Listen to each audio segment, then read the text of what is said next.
let's dive into prequels and sequels for a little bit. Absolutely. Because you're a harder core Star Wars fan than I am. We got talking about it recently, and for whatever reason, I thought I was at home alone, and I have all the DVDs, and I popped in Phantom Menace. I don't even know why, I just did. And I rewatched it end to end. I thought I was I'll just go, I'll look at the high points. I ended up watching the whole thing end to end. It's not as bad as it's not as bad as I thought. No, it's not terrible. It's like many things that given time, they age better, and your expectations are different. Yes. I remember coming out of the theater thinking, I enjoyed that, but it didn't feel like a Star Wars film.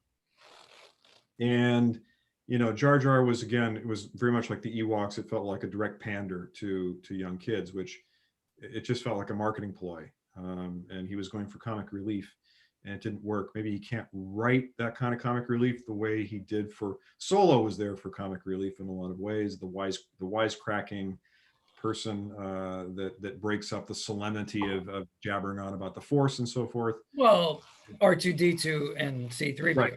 Right. The comic relief to break it up. And the humor of Jar Jar just fell flat. But as I rewatch it, man, Phantom Menace would have been unbearable without that character to really break it up, because everybody wanted to see what were the Jedi like back in the day, back in the old Republic. Must have been super cool. Well, it turns out they were a bunch of humorless scolds who really weren't a lot of fun to watch. Yeah, they weren't good at everything. They weren't like you. They weren't characters you could identify, because they were all like priests. Priests aren't fun. And they were superhuman, and they didn't have any flaws. Like they could mow down entire legions of troops, robot troops, but still it's there wasn't a sense of danger. And one Force ability that I never saw again was their super speed. It was in the Phantom Menace, and then it was never anywhere else. I was confused about that when I saw it, because I thought, did they just like zip out? What was that? What they did? It was never explained, and never mentioned in dialogue, and never occurred in any of the other movies. No, I just noticed that recently. Actually, I paused it. I don't know if I made a video about it or not. If I did, it's a very short one. But I think I did actually. I wonder if I published that one. So, since we're talking about the sequels, there's that moment when I talked about Han Solo saying, I love the evolution of his character is one thing I did like about The Force Awakens. So, I thought he was great. I thought he was great in Force Awakens. In episode 4, he's saying, there's no mystical energy field controls my destiny. In episode 7, he says, the Jedi, the Force, it's all real. All true. I saw it. It's all true. And I mean, if that's not character, like movement of character, then what is? He comes from being a doubter and a pragmatist to being a true believer. I love that moment because there's some discrepancies that you can't explain. It's not worth getting overly pedantic about it, because on the one hand, you could say Rey treats these characters as if they're legends, like they've been dead for hundreds of years. Meanwhile, it's the Empire has only been gone for like 20 years. It's not that long ago. So how did that happen? So you have to not worry about that. Yeah, that's harsh. I mean, it's just they should have handled that better. Well, but also it's like Obi-Wan was only alone on Tatooine, overseeing Luke from a distance for how long? Right, 20 years. Right. And he went from vital young man to now he's old Alec Guinness. Okay. All right.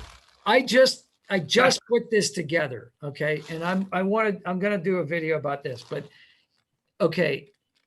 When Tarkin is like 63 years old. Well, the way they made Tarkin 63 years old because that's how old Peter Cushing was when Star Wars was filmed. Okay. Yeah. So they make his character 63 years old. So when we hear Obi-Wan Kenobi, surely he must be dead by now. Yeah. And Vader says, don't underestimate the Force. we're led to believe that Obi-Wan is ancient and that the Force is keeping him alive. It's Meanwhile, if you add up all the numbers, he's 53. He's as old as we are. So we're as old as Obi-Wan Kenobi. Yeah. And that's, I mean, what? Oh my God, how old? Oh, we're so old. And meanwhile, if I always feel like you can't take things like that too seriously, I because agree, I'm sure that when it's a patchwork quilt, you know. when Lucas created Star Wars, he had no anticipation there would ever be a sequel. He was, in fact, he was extremely worried it was going to be a complete flop. Right. So this idea that he had the complete arc worked out in advance, I think, is baloney. I don't believe Total fallacy. Yeah. It's a It only total looks fallacy, and great. it's obvious. It's an obvious that it's all been revisionist. You know, Yeah. it's all been tried to. Because that's what fans want. Fans want there to be internal perfection because of this object that they worship. Right. I'm perfectly prepared to say that this was written by human beings under difficult circumstances of funding and movie studio relations, and what happened. Right. Not a So real world. since we're doing this Star Wars thing, I need to show you my newest prized possession. Go ahead.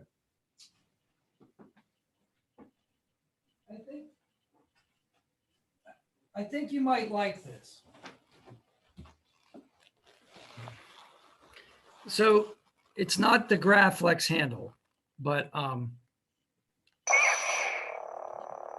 it sounds just good. like it, and It it sounds good. feels just like it. Yeah. Like, Right. I'll never join you. On the dark side. Excellent. it's my 12-year-old self. It's like, you know how like I had to settle for a flashlight that I used. That's what I did. I had a nice short metal flashlight. It was awesome. It was a great lightsaber. and this isn't much more than that. It's a soundboard with a tube of lights, you know. Yeah. But Sounds as a kid, I'm eating that up. it makes me feel like I'm 12. Yeah. And sometimes I go out in the backyard and play with it, and the little kids look through the window. Everybody likes lightsabers, man. I mean, not just saber battles are an important part of almost any Star Wars film. And if you don't get a great one, you're kind of disappointed. And unfortunately, there was not a great one in Rogue. in Rise. Well, no, Rogue there One. wasn't a battle, but the end scene with Vader, that was unforgettable, right? He's just, this is the first in Rogue One. It's the only time you see pretty much Vader unleashed. You know, it's like no holds barred. I'm going to show you what I can do. I'm going to rip people in half with the Force, cut them in half. I can deflect anything.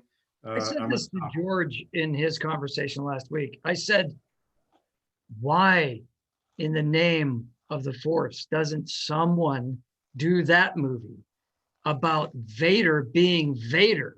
For crying out loud. It's been how many years? 40 some years? Let's see the real Vader. George Lucas said this when he talked about trying to get an idea to do the prequels. Yeah. And the line he used was something like, I can't just do an entire movie of Vader running around cutting people in half. Yeah, you can. I'd watch it. I'd watch that. Well, people, yeah, I mean, so that's entirely possible. People like he's like Dr. Doom. He's like any arch villain that you sort of root for because he's your favorite arch villain. You know, why do Americans love gangster movies? Because a lot of times it's fun to root for the villain. Here's the thing, okay? Vader has a motivation. Vader's not evil for the sake of being evil, okay? He's not evil because it feels good to be evil. He has a mission. He wants to bring order to the galaxy, right? He also is a megalomaniac and he wants to rule the galaxy one day as well. But he goes about it in a very believable, I mean, with the mysticism aside, he does it in a way that seems logical. He has a fleet of ships. There's a hierarchy of power. He delegates authority. You know what I mean? Like that universe works. He delegates authority, but then he frequently has to warn his underlings Don't fail me again. Admiral.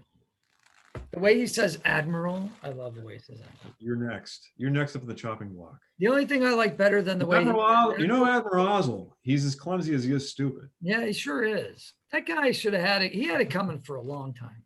You know, he blew it too many times. Vader The gave him rebels are alerted to our presence. Mhm. Came out of hyperspeed too close to the system. He felt surprised, was wiser. The only person that could say admiral even better than James Earl Jones was Ricardo Montalban. Oh, Admiral Kirk. Admiral. Admiral. yeah, that's another great movie. That's another great movie. I mean, Oh. it doesn't have the emotional connection that you have with the characters in Star Wars, but it's a great action movie. And that's when Star Trek movies are good, is when they are action movies. And this is kind of the problem with the modern remakes, is that they all have to be action movies. Yeah. That's not really, some Trek is that way, but a lot of it is as you said, more of the morality play. Yeah. Morality plays don't make for good movies either. No, not So usually. that's why I think both, to me, both universes are very limited. The Trek universe to me feels played out. I feel like they've done every story that they can do in that universe. I'm always happy to be surprised. And Star Wars to me is also similar in that it's a closed fictional universe of possibilities because of the elements that are necessary to make it a Star Wars film. So take The Mandalorian. And The Mandalorian is very good. I enjoyed it. It's a little more kid friendly, but there's enough adult appeal to keep me going. It takes place in the Star Wars universe. The ships are Star Wars ships. There's a little force going on because you got the baby, but until the very end, no Jedis, zero. And to me, Jedis are part of the Star Wars universe. They have to be part of the movie in order to. Rogue One didn't really have that, but I give that a pass, Right. because it told a very interesting side story, which I didn't appreciate at first. As I rewatched it, great film, very enjoyable. I think that's where I want to see Star Wars go next. I do want more Jedi stories, but I also want to see like the Legend of Boba Fett. I want to see that. Well, you're going to get both because now they're. I'm going to get 13 different series. He's reprising his role as Obi-Wan, which could be very interesting. 13 different series. Well, Disney's going to do what any major what Paramount does. Paramount got the Trek franchise. They're going to milk it to death. They have to. They don't have anything else on. What else is on Paramount Plus that I want to watch? But I feel shows? Like if they want to do that, fine. I mean, if there's a bunch of Star Wars shows that I don't like, it doesn't change anything for me about the original movies. There's a whole all sorts of Clone Wars shows and other Rebel cartoon shows, none of which I've seen. That doesn't diminish my enjoyment of the movies that I like. It's fine. I hope kids enjoy them. The Clone Wars series was not for kids, and it's good. Really? Yeah. Now Rebels is for kids, I think. And then Resistance is an abomination. So don't even try. They were trying to do something with anime, and it was bad. Not a fan of it. Don't even waste your time with that. But the Clone Wars explains a lot about Anakin and Obi-Wan. Well, there's a lot. So there was a lot there that it was in the third film, which is probably the best one, which at the time I thought, oh, the third one of the prequels, that's the tops. I've rewatched it a couple times since. Not as good as I initially felt when I came out of the theater about it. It has great action sequences. The saber battle at the end between Obi-Wan and Anakin is great. But the acting is still super wooden. The kid who plays Anakin is just awful. I don't know how he got cast. But there's a lot of backstory in the second and third movies. You're like, wait, General Grievous, who's he? Yeah. Where did he come from? Why is he a partially organic? He seems to have a continuous chest cold. Right. Why? We don't know why. Right. I don't know if it was because it was Lucas's intention to have these backfill series that were cartoons or some other product that would take that over. I don't know. I don't know either. There are cardboard kind of cutout characters that aren't like really explained, like Dooku. He doesn't really get a great Dooku. backstory. No. And you got a great actor. What a wonderful Yeah. actor. He And he was does a wasted. great job, but there's no story, you know? He was wasted. Yeah, it's kind of like maybe it was the case of with the arch character in the recent movies. The Sith that Kylo Ren is, huh? Snoke, yes. Yeah. The Supreme Leader Snoke. Yeah, we don't know anything about him. Right, and he has some great soliloquies, and then he's chopped in half. Yeah. And Terrible. Absolutely terrible. I watched the only movie I have ever watched with the director's voiceover on was that one, Oh, really? and it was interesting. And he basically said it didn't matter what his backstory was. It didn't seem to me that knowing what his backstory was would add anything to the film. I don't understand that. You knew he was a Sith. You knew he was a bad dude. I was more focused on the journey of Rey and Kylo Ren. He seemed super into it. I mean, he seemed like the ultimate fanboy who couldn't believe that he was given the reins of this mighty franchise. Wow. But I don't know. I don't think he hated it or didn't like it. It just seemed like he wanted to take it in a new direction that didn't really work. I mean, everybody wanted Luke to be Luke. Yeah. And he said, no, I'm going to throw a complete curveball. I'm going to make him this shattered emotional wreck who feels intense guilt for unleashing more disasters in the galaxy.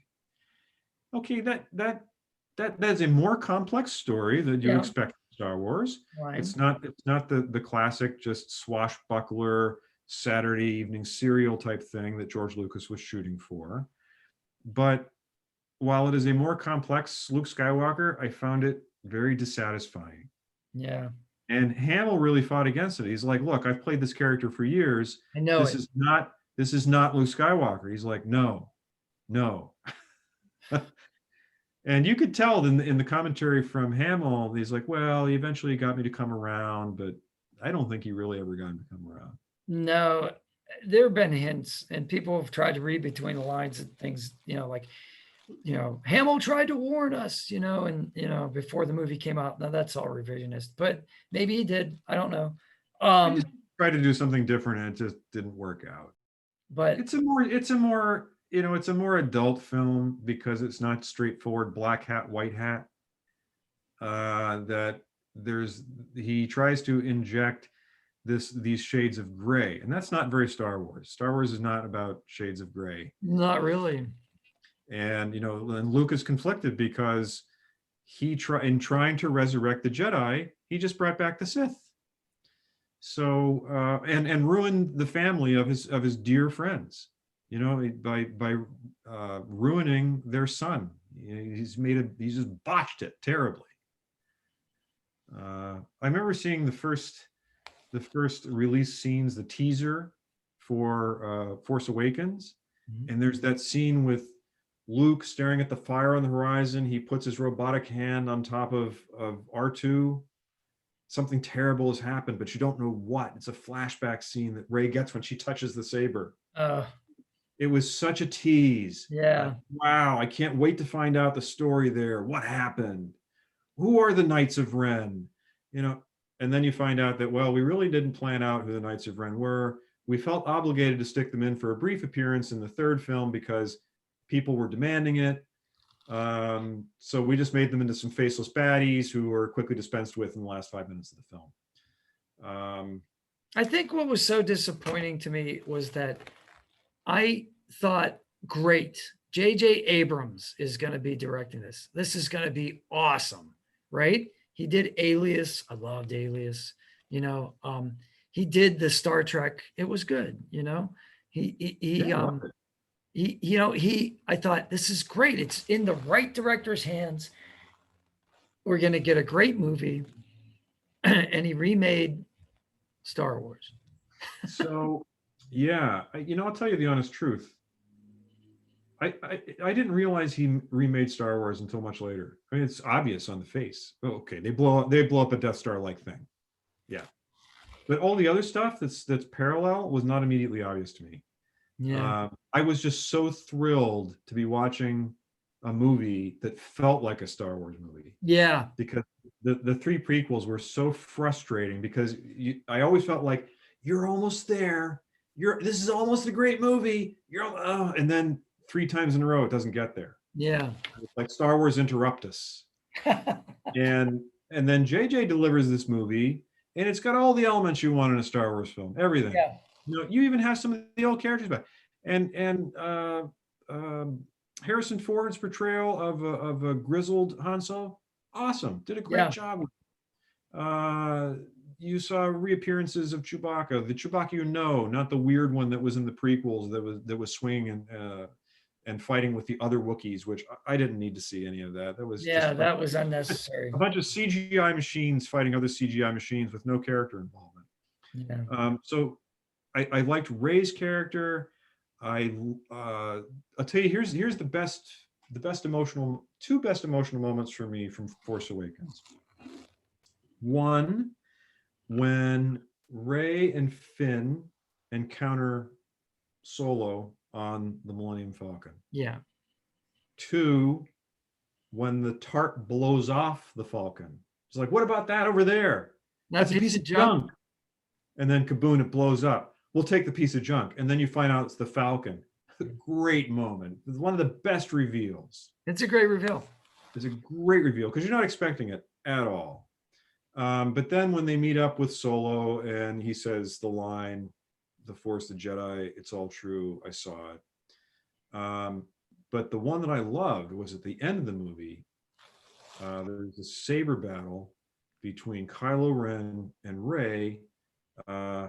She's a novice. She doesn't really know what she's doing with the lightsaber. And in the course of the battle, she drops the saber and it flies just because it's knocked out of her hand and it's lying in the snow. And then cut to Kylo Ren. He extends the hand, saber's mine. He's reaching for it. And you don't see her because the camera's on Ren. He's a force master. He's a Sith in training. He's got it. He's won. He's got Luke's saber. And you see cut back to the saber. It flies out of the snow. You see it fly across the screen. But it's her hand that catches it. I loved that. I loved that moment. That was a great twist. You weren't expecting it. And you're like, she's the true heir. She has the heart of gold. She's the worthy one. It's like pulling Excalibur out of a stone. Okay, you hit it. Okay, so there's something going on there. And this goes back to D&D and maybe the Arthurian legends. You can harmonize with a weapon, so like a warrior can have a sacred weapon that's sacred for him and him alone, or her and her alone. And it can be recalled. Okay. And that's a D&D thing that's been around forever. It maybe even predates Star Wars, because D&D started in 75. Star Wars comes out in 77. I'm not sure about that. But,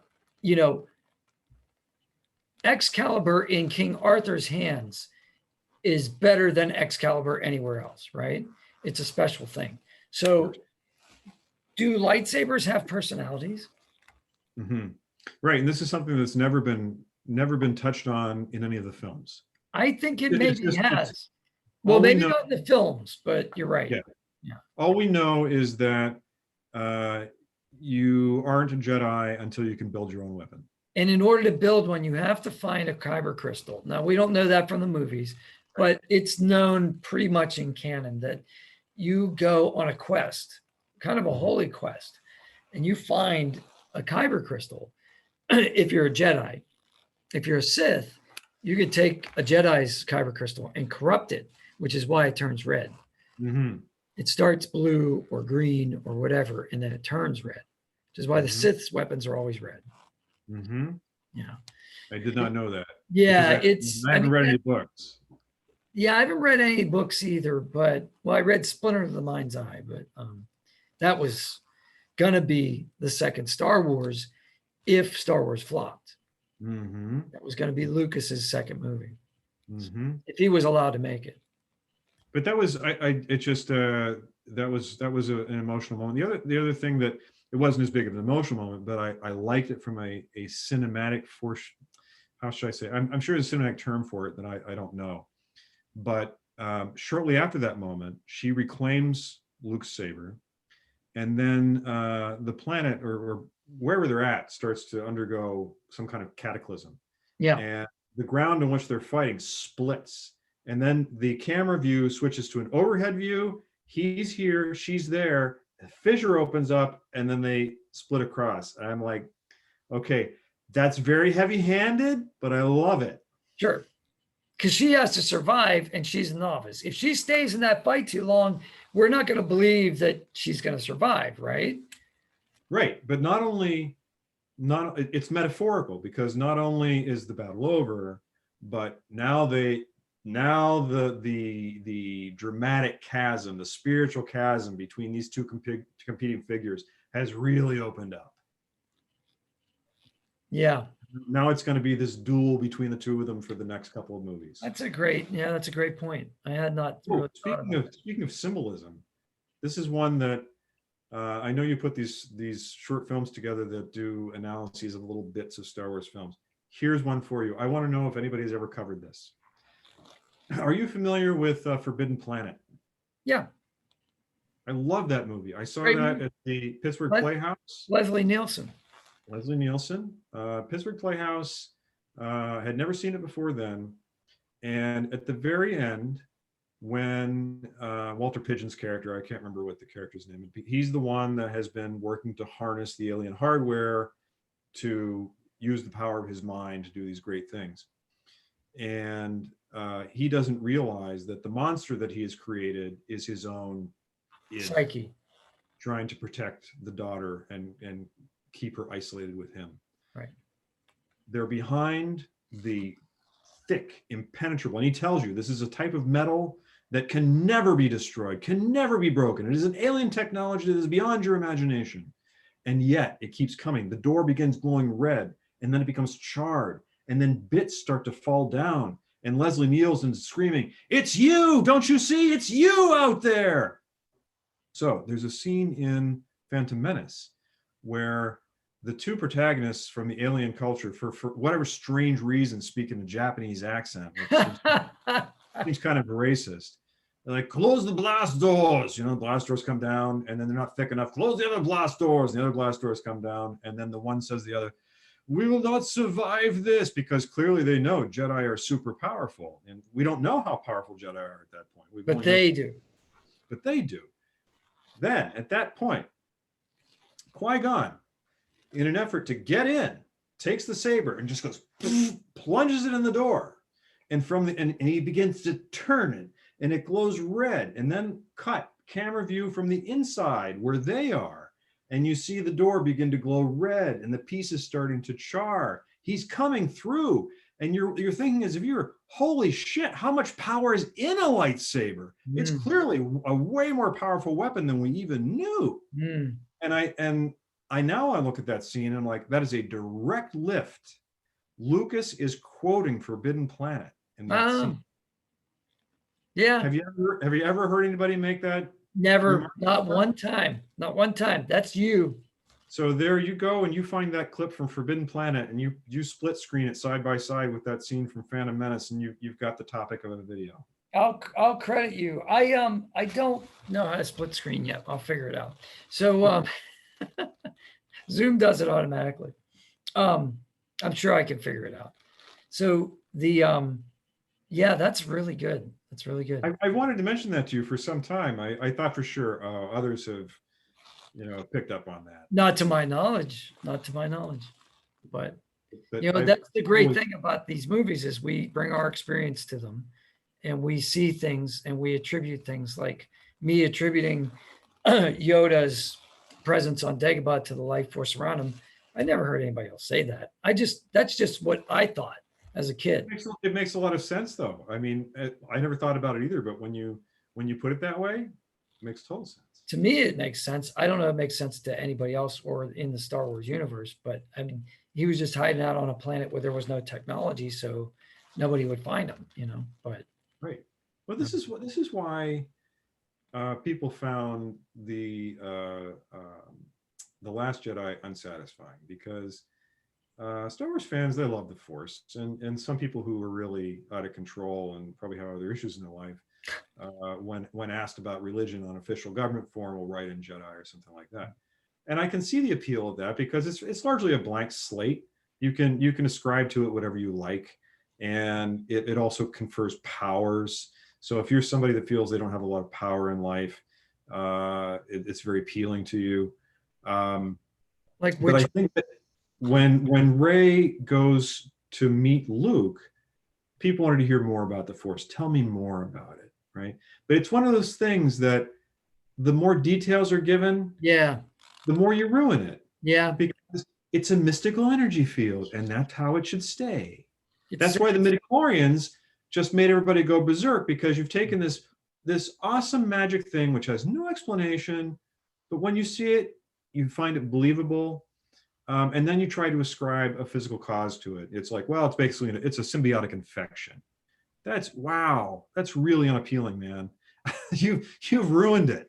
but at least that's neutral, because what Lucas did and then what has happened in the sequels, the line that you use where Luke is talking to Leia and says, "The Force runs strong in my family."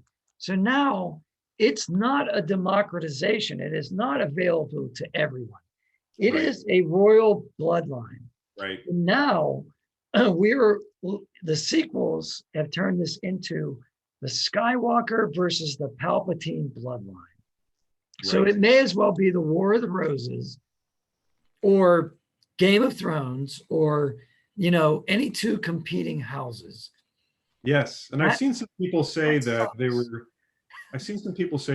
happy that this is the end of the line for Skywalkers in Star Wars, because they want stories that go beyond the Skywalker clan. Okay. I don't have any strong feelings about that.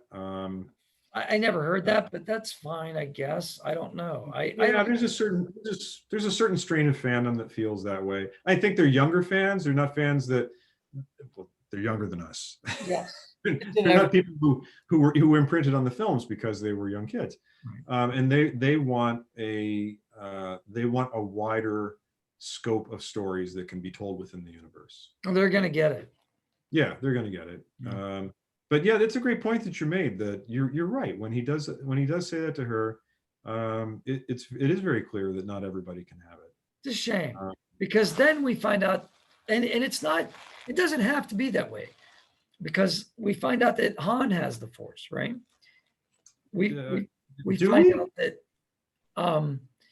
I liked your interpretation of his no look shot from. Yeah. I thought that was just for humor, just a humorous throwaway. Not that it was meant to imply anything. I don't know. Maybe that's just me, but I think it's the Force. I like the idea. Well, I know in the book there was some mention about when he cuts the tauntaun open, something about how the saber felt in his hand. And is this a sacrilege, me wielding this? That's in the book too. Is it? Yeah, I actually have the book over there, but it would take too long to find. Yeah. Maybe I'll do that later. But yeah, it's the saber cutting open the tauntaun scene. That's a great scene. Well, here's another. Yeah, that is good. Another thought about that with Han is.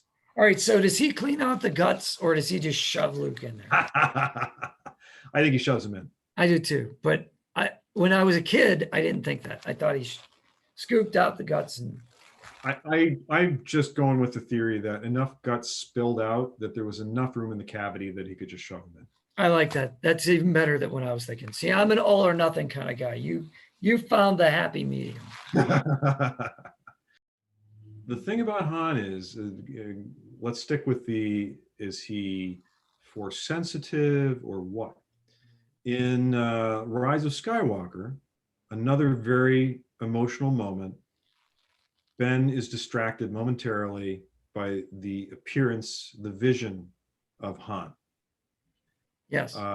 That it's implied that Leia is projecting this vision to buy Rey some time to get away. But there are alternate interpretations of that moment. That's not how I think about it. No? Okay, so there's an alternate interpretation. How do you think about it? You're talking about on the remains of the Death Star, the second Death Star, when they have the Yeah. fight, and then Yes. yeah, that Han's a Force ghost. You think? Yeah, You don't think that that's Leia projecting that image because she knows that it will get to him? it never And occurred to me. Really? That never occurred to me. Wow, what a So, great idea. Where did so you? when Leia lies down on the slab, right, and she's concentrating, what is she doing? Oh my God, I didn't even connect that. Because that effort, she dies from that effort of projection across the galaxy, and for the same reason that Luke died from it. The exertion that's required is so extreme. I just thought she was dying.